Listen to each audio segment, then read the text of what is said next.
बाकीच्यांसारखं English आपल्यालाही बोलता आलं पाहिजे असं प्रत्येकाला वाटतं. पण आपण काही छोट्या-छोट्या बेसिक चुका करतो, त्यामुळे आपल्याला इंग्लिश बोलणं सहजासहजी जमत नसतं. तर मी तुम्हाला हेच सांगणार आहे, की त्या बेसिक म्हणजे छोट्या-छोट्या चुका आपण काय करतो. इंग्लिश बोलताना आणि ॲनचा वापर होत असतो. तर काही काहींना माहीत नसतं, की आणि ॲन हे कुठं वापरायचं. तर मी तुम्हाला आज आणि ॲन हे कुठे वापरायचे, कोणत्या शब्दापुढे वापरायचे, म्हणजे जेणेकरून आपले सेंटेन्स किंवा वाक्य हे व्यवस्थित होईल, बनेल. तर प्रत्येकाला इंग्लिश अल्फाबेट्स तर माहीतच असतात. ए टू झेड हे बेसिक नॉलेज आहे, हे प्रत्येकाला माहीतच असतं. आता आपल्या इंग्लिश अल्फाबेट्समध्ये 26 लेटर्स असतात. किती? 26. आता ह्या 26 लेटर्सपैकी 2 पार्ट्स पडतात. कोणते कोणते? वोवेल्स आणि कॉन्सोनंट्स. आता वोवेल्स म्हणजे स्वर आणि कॉन्सोनंट्स म्हणजे व्यंजन. काय? वोवेल्स म्हणजे स्वर आणि कॉन्सोनंट्स म्हणजे व्यंजन. आता हे वोवेल्स कोणते कोणते आहेत? तर ए, ई, आय, ओ, यू हे जे 5 अक्षर आहेत इंग्लिशमधले, त्यांना आपण वोवेल्स बोलतो. काय बोलतो? वोवेल्स म्हणजे स्वर. ए, ई, आय, ओ, यू हे 5 लेटर्स सोडल्यानंतर 21 जे लेटर्स उरतात त्यांना आपण कॉन्सोनंट्स म्हणतो. काय? कॉन्सोनंट्स म्हणजे व्यंजन. हे 5 लेटर्स सोडल्यानंतर जे उरलेले 21 लेटर्स असतात त्यांना आपण बोलतो कॉन्सोनंट. आता आणि ॲनचा वापर कुठे करायचा? आणि ॲनचा वापर नाऊन. मग ते कोणते कोणते? Person, place, things or animals यापैकी कोणतेही शब्द आले तर त्याच्यापुढे आपण आणि ॲनचा वापर करणार. पण आणि ॲन कोणत्या शब्दाच्या पुढे करायचा हे प्रत्येकाला माहीत नसतं. तर ॲन कुठे वापरायचा? Word starting with vowel sound. काय सांगितलं आहे? Word starting with vowel sound म्हणजे वोवेल. आता मी तुम्हाला पहिले सांगितलं वोवेल्स कोणते कोणते आहेत? तर ए, ई, आय, ओ, यू ह्या 5ही लेटर्सपैकी जर एखाद्या शब्दाची सुरुवात होत असेल तर त्या शब्दापुढे आपण वापरणार ॲन. आता कुठे वापरायचा? तर word starting with consonant sound. काय सांगितलं आहे? Word starting with consonant sound म्हणजे वोवेल सोडून जे बाकीचे 21 लेटर्स सुटतात म्हणजे कोणते? व्यंजन. तर ते शब्द जर आले तर आपण त्यांच्या पुढे वापरणार. For example a book, a horse, a car, a house. आता ह्या शब्दांची सुरुवात वोवेल्सने झालेली नाही आहे, कॉन्सोनंट्सने झालेली आहे. त्यामुळे मी इथं काय वापरणार? आता an. An eye, an apple, an egg, an ice cream. तुम्हाला समजलंच असेल. या शब्दांमध्ये ई, ए, ई, आय म्हणजे कोणते? वोवेल्स आलेले आहेत. त्यांची सुरुवात वोवेल्सने झालेली आहे. त्यामुळे इथे मी काय वापरलं? ॲन. तर या ज्या बेसिक गोष्टी ज्या आहेत त्या आपण लक्षात ठेवल्या पाहिजे. तर फक्त एवढंच लक्षात ठेवायचं की ॲन जर वापरायचा असेल, कुठे वापरायचा? जर त्या शब्दाची सुरुवात वोवेल्सने होत असेल. आणि कुठे वापरायचा? जर त्या शब्दाची सुरुवात कॉन्सनंट्सने होत असेल. एवढी जर तुम्ही लक्षात ठेवलं तरी तुम्हाला इंग्लिश जे छोटे छोटे सेंटेन्स आहे ते बनवणं जमेल तुम्हाला. आता आपण सिंग्युलर आणि प्लुरल नंबर बघणार आहोत. म्हणजे आपण मराठीमध्ये ऐकलेच असेल एकवचनी आणि अनेकवचनी. तर एक्झाम्पल बघू आपण. A car, cars. An apple, apples. A bag, bags. A glass, glasses.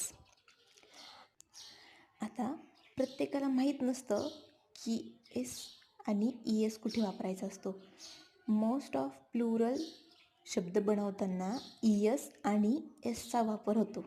म्हणजे शब्दांची जर अनेक वचनी करायचे असेल तर तिथे एस आणि ई एस वापरला जातो. तर ई एस कुठे कुठे वापरला जातो तर end on, S, Z, C H, S H, X, Y. ह्या शब्दांपैकी जर एखाद्या शब्दाची शेवट होत असेल तर आपण तिथे काय लावणार? E S. काय लावणार तर ई एस वापरणार आपण. एवढं समजलंच असेल की जर प्लुरल फॉर्म बनवायचा असेल आणि ह्या शब्दांपैकी एखाद्या शब्दाने त्या एखादा वर्ड आहे त्याची शेवट होत असेल तर आपण तिथे त्याचा प्लुरल फॉर्म बनवताना ई एस वापरणार. आणि जर ह्या शब्दांपैकी त्या शब्दाच्या शेवटी शब्द नसेल, S, Z, C H, S H, X किंवा वायपैकी जर हा कोणताही शब्द नसेल तर त्याचं प्लुरल फॉर्म बनवताना आपण फक्त काय वापरणार? एस. आणि हे शब्द असले तर आपण तिथे वापरणार ई एस. ही गोष्ट लक्षात ठेवा. आता आपण बघू सब्जेक्टिव्ह प्रोनाउन्स. हे प्रत्येकाला माहीत असतं. I, we, you, they, he, she, it. हे प्रत्येकाला बेसिक नॉलेज असतंच आणि असलंच पाहिजे. आता आय. आय म्हणजे काय? मी म्हणजे आपण स्वतः. वी म्हणजे आम्ही. यू तू किंवा तुम्ही. दे म्हणजे ते. ही तो. शी ती. इट ते. आता इट जेव्हा नॉन लिव्हिंग ऑब्जेक्टसाठी आपण सेंटेन्स बनवू किंवा आपल्याला एखाद्याला नॉन लिव्हिंग सब्जेक्टबद्दल किंवा एखाद्या वस्तूबद्दल सांगायचे असेल तर आपण तिथे इट वापरणार. काय वापरणार? इट वापरणार. आत्तापर्यंत मी जे जे सांगितलं ते प्रत्येकाला थोडंफार तरी समजलंच असेल.